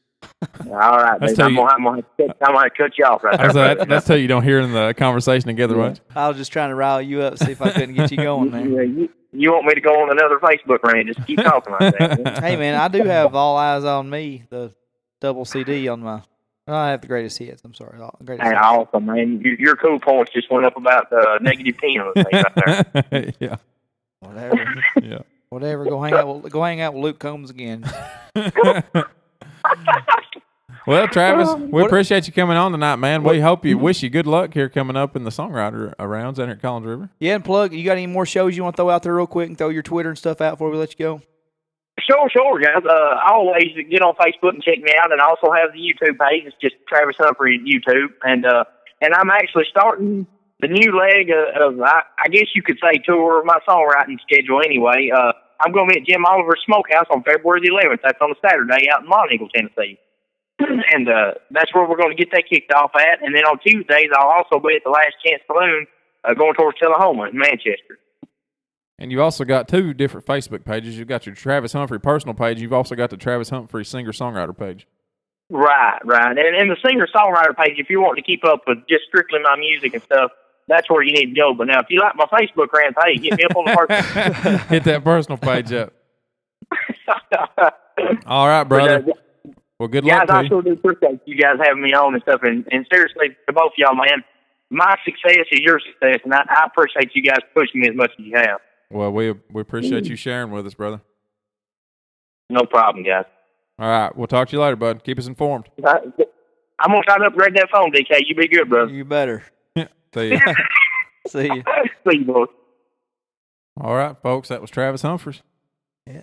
Travis, man, all ball deep in music right now. That's good, man. Yeah. And good luck to him and Matt. You know, I'm a big fan of Matt also, so that's cool that they're getting together and doing some work tomorrow night. So that's if I was for sure, if I didn't have to work this early Friday and McMinnville wasn't so far away from North Springs and Herman Springs, I really would like to hit that up. I would too. It'd be a good time. I always heard good things about Collins River Barbecue too.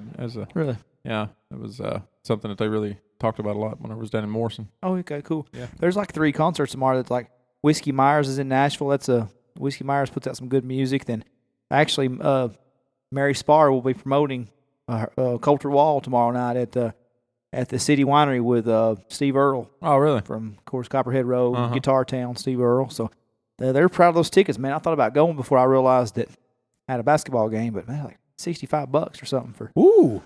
That was the Steve Earle side. I don't think Coulter Wall's demanding $65 a ticket yet. I wouldn't think so. I wouldn't think Steve Earle was still demanding $65 a ticket. And he's got like a residency there at City Hall, or not City Hall, it's an old bar there, City Winery. I mean, he's playing like all month there, basically. What's he gonna? How many times can you play Copperhead Road back to back to back? I don't know. Steve Earle's got more of a career than that. I mean, I never went too deep into it, but Yeah, he's one. that's literally the only song of his I've ever heard. Well, the reason I like Steve Earle so much is because when you hear guys' names like Chris Knight, you hear Steve Earle, and I know a lot of people couldn't tell you more than 3 Chris Knight songs, and I can tell you about 50 of them. Right. You know, so I'm sure there's more to the Steve Earle than what we've hit on. But anyway, good luck to those guys tomorrow night. Yeah. So I seen something kind of disappointed me yesterday. What was it? One of my favorite movies of all time is getting talked about for a remake. White Men Can't Jump. Oh yeah, Wesley Snipes, Woody Harrelson. Yeah, it's Who's going to remake White Men Can't Jump? It's a guy named Kenya Burris. Yeah. I mean, Never heard of him. I'm not sure if I'm saying that last name right. He's the creator of ABC's show Blackish that you've ever. Oh yeah. Pretty funny show on there. But you know, he's teaming with Blake Griffin from the Clippers. Yeah. And he going to play the Wesley Snipes part? Well, I don't know. It's very vague right now. Oh yeah. And it's Blake Griffin and Panthers player Ryan Khalil. It's going to be so hard to find anybody to replace Woody Harrelson. Oh yeah. See, I don't even know who. I don't think they're acting. I think Griffin and Khalil. They've got a media company called Mortal Media where they've been doing some producing. Yeah. And they've been trying to get some older movies back in production. Yeah. But my thing is like, I mean, do we have to make remakes of everything now? That's the only. There's no originality in Hollywood anymore. Apparently, they just remake the same movie over and over and over. They're even talking about doing like a remake of Space Jam with LeBron this year instead of Jordan. But man, I don't know that it's going to be so hard to top that chemistry, like you said, between Woody Harrelson and Wesley Snipes. Yeah, they were both at the top of their game at that point in time. Yeah. You know, they're going to put somebody in there that's a newcomer. You know, that they think is going to be a good actor or whatever. It's just not going to be as good. And they were pretty established. I mean, not all the way established. They were still pretty young in their careers, but I mean, you'd almost have to change the premise of it up a little bit just because, you know, street basketball is not as prevalent now as it was, 25 years ago or however long that movie, you probably have to do it. Yeah, it died with the N1 mixtape tour. Yeah, you'd have to do it like in a rec league setting, and, that's not going to be as fun. I mean, for my money, anything Woody Harrelson is in, that's what I'm going to see. I love Woody Harrelson. I love Woody Harrelson. You know, his dad was a serial murderer. I didn't know that. His dad was a hitman for a mob. He's in prison for serial murder. I never knew that. Yeah. Yeah, you see you got Kingpin and Cowboy Way and Zombieland. Did you see Zombieland? No, that's not my kind of thing. That was one of the he was one of the funniest roles I've ever seen him in. Oh, really? Yeah. He's hilarious. He's great. And, yeah. So I hope that, but like, so you're not a fan of remakes either? Really? Oh, I hate remakes. I hate remixing songs. I hate when people remix songs. I hate when they redo anything. What's some of your favorite movies? Like, what's your top 3 favorite movies? Top 3 favorite movies. I have. It's gonna be so. Our answer is gonna be so different. Oh yeah, There's Troy would be on top of my list. Yeah. Interview with the Vampire probably pretty high up through there. I'm gonna go with top 2. That's my top 2. Top 2. Yeah, I've never watched either one of them. you've never watched Troy? I bet I've seen that movie. It's like a gladiator movie or something. Oh yeah, Yeah, I've never seen that. yeah. What's yours? I don't know. Happy Gilmore forever Yeah. was my favorite movie. I'm gonna go with my third Deadpool. I've probably seen Deadpool 30 times this past month. Yeah, I've never seen it either. Mm-mm-mm. Man, here's where I'm at. Like, I like action. And I like suspense movies. Yeah. If I can sit down and watch them, I'm not gonna go to theaters and watch them. Generally, I'm not gonna go rent them. But if they're on, it's gonna be like, man, it's a good movie. I'll watch it. I don't like horror movies. I won't watch horror movies. I get nightmares. I'm 32 years old and still get I nightmares. pissed the bed. I pissed the bed again. No, it's Scarface. There's a number 4 for you. Scarface was good. Yeah. How many times did I make you watch that while we were in college? Yeah, a lot. You know, a lot of F words and cocaine. In the movie, Yeah. but, yeah, it's a classic though for sure. It's long, man. Yeah. So long and gore. But like where I stand with horror movies, I guess I'm okay with horror movies. Like if it's good, like scary. I'm not all about the gory, like Hills Have Eyes stuff. It's just like murdering people for no plot line. Just like coming and I just want to kill somebody. You know what I hate? Any movie's got snakes in it. I just don't care for that. snakes on the plane. Yeah, I don't do it. I didn't watch it. Well, that's stupid. But I like Samuel L. Jackson and all, but I ain't watching the snakes on no plane. yeah, I don't like. I guess that the world's just. What's your top 3 movies? The world's crazy enough and stressful enough. I like to watch comedies. I'm a big fan of the Friday franchises. Mm-hmm. I just think you can't. I don't know that I have a top 3 is what I'm saying. Yeah. Friday's definitely up there. Happy Gilmore's up there. Anything that puts like Vince Vaughn or Will Ferrell. I'm a big fan of Vince Vaughn. Yeah. I think Wedding Crashers. Reservoir Dogs was hilarious, or not hilarious. It was a really good movie. I think That's an early Vince Vaughn. Yeah. I mean, Wedding Crashers has got to be in there. Friday, I love Varsity Blues, one of my favorites. just for pure. Yeah, I do. I love that. Have you went back and watched it? Yeah, it's terrible. It don't hold up. And I didn't realize that till about 2 years ago. Yeah. Come on, son. Yeah. You can do it. Yeah. Scott Conn is the only person in that movie that I think has a legitimate career any longer. Who is Scott Conn? What? Tweeter. Oh yeah. Yeah. Yeah, it's not as good. It doesn't hold up. No, but Friday holds up. Friday's really good still. I watched it probably last month. Yeah. A lot of those Adam Sandler things don't hold up. I can't watch Billy Madison anymore. Happy Gilmore I can still watch occasionally. I can still quote Billy Madison, but I ain't watching it. No, I still quote Happy Gilmore and love it. But no, I'll say like Old School's good, Wedding Crashers, Talladega Nights. I'm just, as a lot of people know about my personality, I just like silly comedy. Right. No, I don't like spoofy comedy. That kind of grew. I like that. What was that one that the Wayans brothers did where they spoofed the Scary Movie? Yeah, it's called Scary Movie. Yeah, that was awful. Yeah, the first couple were like okay, but I was in high school. Yeah, they don't hold up either. No, then I quit watching they hit on like the classic horror movies. Yeah, like as it come on, I wasn't watching like the Saw franchises and a lot of those movies. No, so I didn't really get I didn't get it. Yeah. But no, those weren't good. And like when we were in high school, like they had not another teen movie and stuff like that. At the time, it was making fun of like all the movies like that. All the teen movies.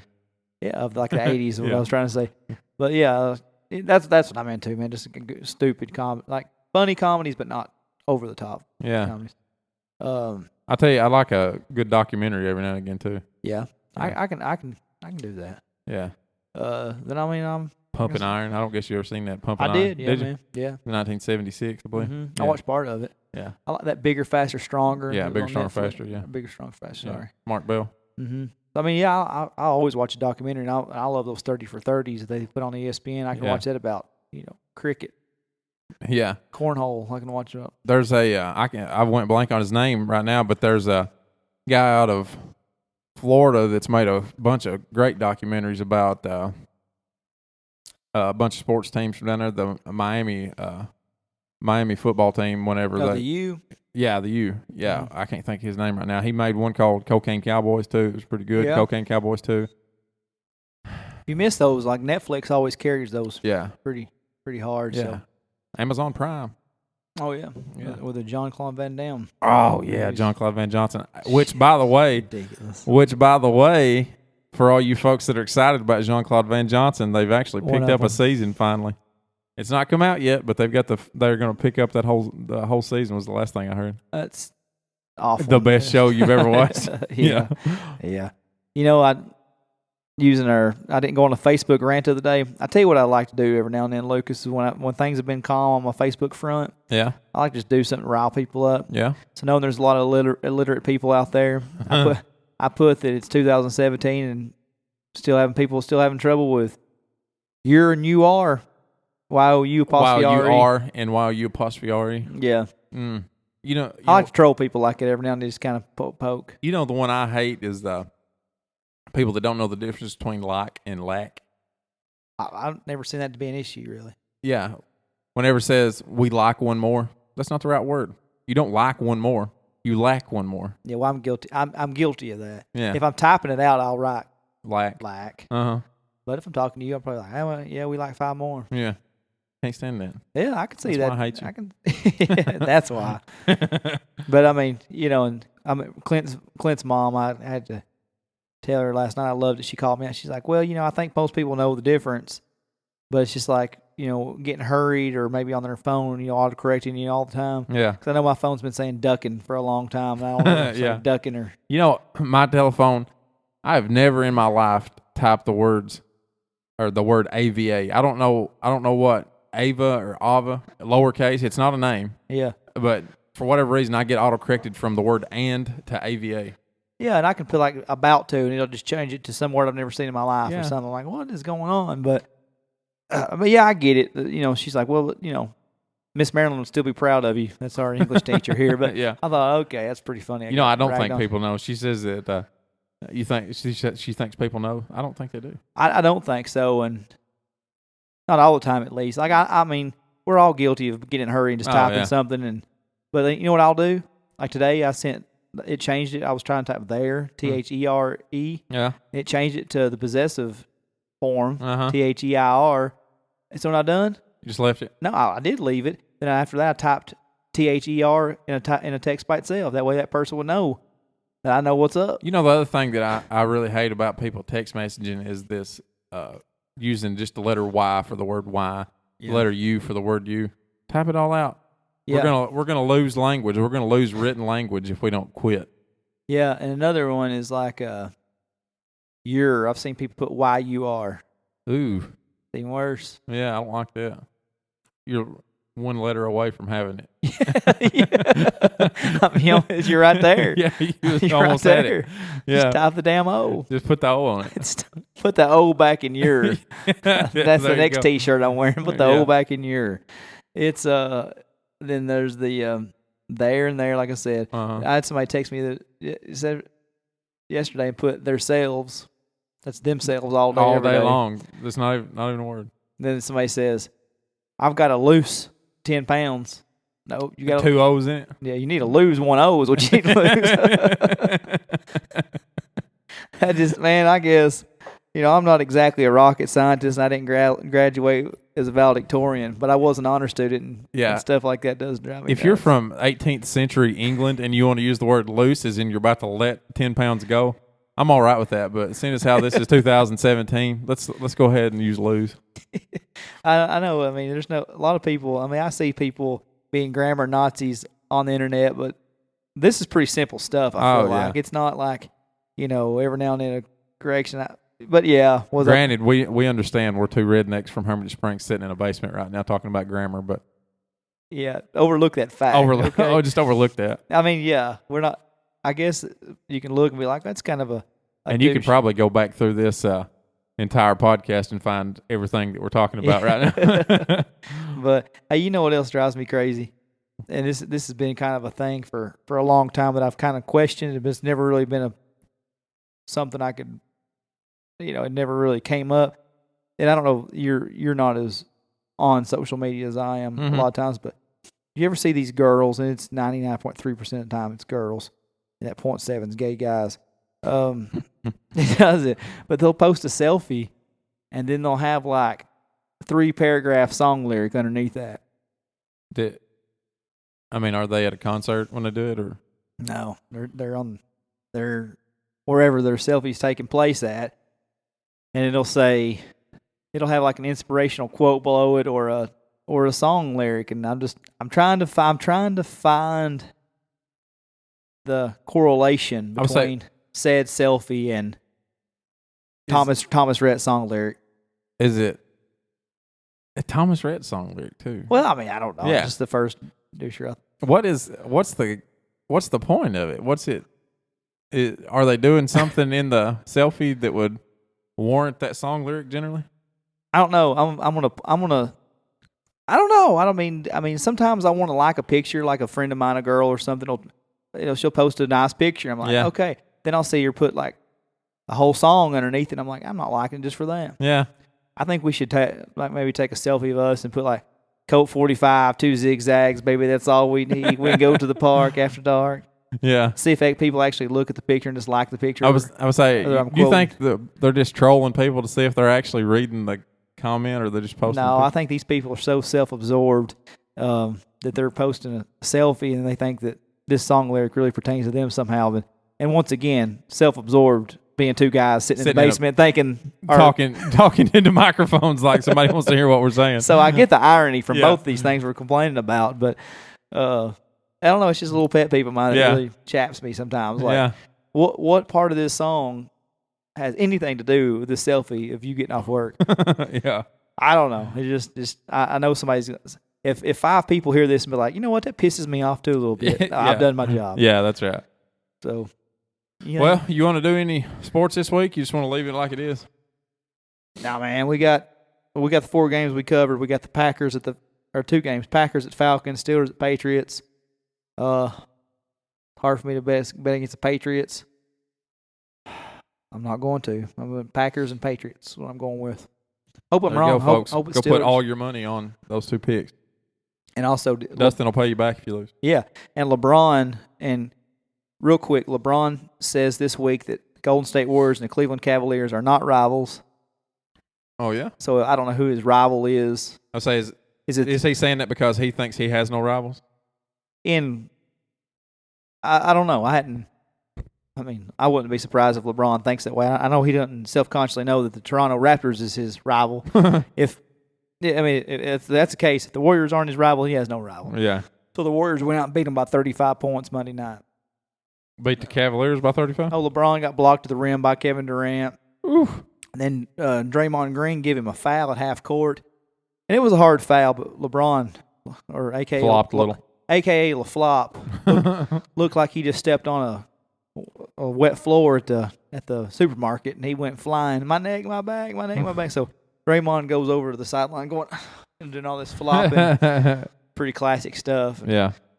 But that's just your weekly LeBron's being LeBron.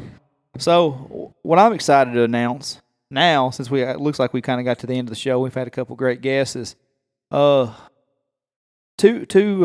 guests that we'll have. We'll be coming at you with 2 podcasts next week, as long as our schedule permits. It's funny how you said pertains in the wrong context. I just used it completely wrong. Well, because you had to completely reread my mind, because I had pertains in my mind too. So we were both about to screw up after we just blasted everybody else.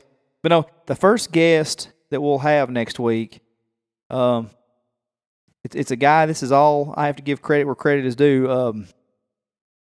Ryan Hammer's been on me about bringing on LV Shane, guy from Kentucky, onto the show, and we've kind of just been doing whatever.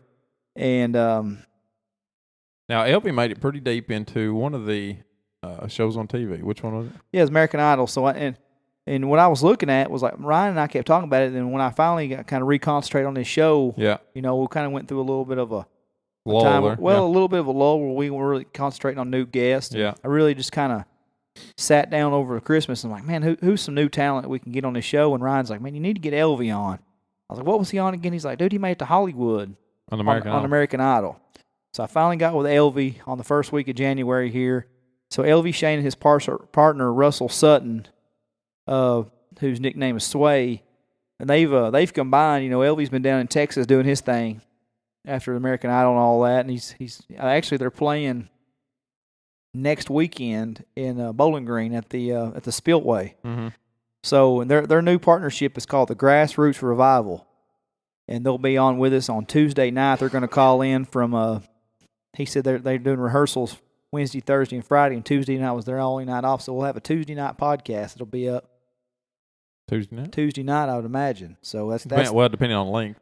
Right. Depends on how long we get with them. If we don't get much time with them, we'll roll that one into the Wednesday night podcast. But. Right. So that's the Grassroots Revival, and so if it rolls into the Wednesday night podcast, they will be opening. This is one of my 2 announcements. I put up a kind of a spoiler the last 2 weeks about announcements on the show, and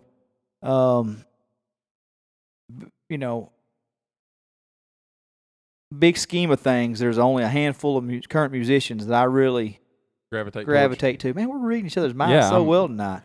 So without further ado, we're going to have Cody Canada, former lead singer of Cross Canadian Ragweed and currently the front man for Cody Canada, The Departed. We're going to make him sing Boys from Oklahoma. I'm going to ask him about that for sure, about all the annoying fans, drunk fans that yelled Boys from Oklahoma. Yeah.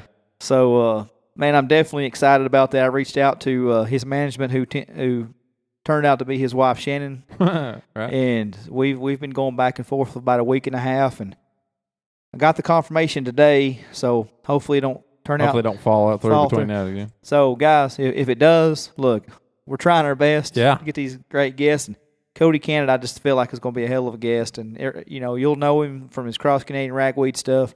Go check out the songs Alabama, Sick and Tired, 17, Cry Lonely. Man, there's so many. Alabama's a fantastic song. Yeah, that'd be the 2 I'd send. Of course, you got Dimebag, Constantly, Fighting For. I mean, but 17 and Alabama is probably 2 of their biggest songs, and I mean, as much as he hates to hear it, Boys from Oklahoma was one of their go-to biggest songs ever. Yeah. Boys from Oklahoma and Roll Their Joints All Wrong. So I'd say that's probably the one that put them over. Unfortunately for them, he's kind of has to sing it now. Yeah. So yeah, man, that's coming up Tuesday night, the Grassroots Revival with Elvie Shane and his partner, and then Wednesday night, Cody Canada from The Departed and formerly Cross Canadian Ragweed. So it's a pretty exciting Good time. things coming up. Yeah, man. So. Well, everybody, thanks for listening to us tonight. Stick around next week and listen to us talk to Cody Canada, Elvie Shane, Grassroots Revival. That's it, man. We'll see you guys next week. All right, see you, everybody.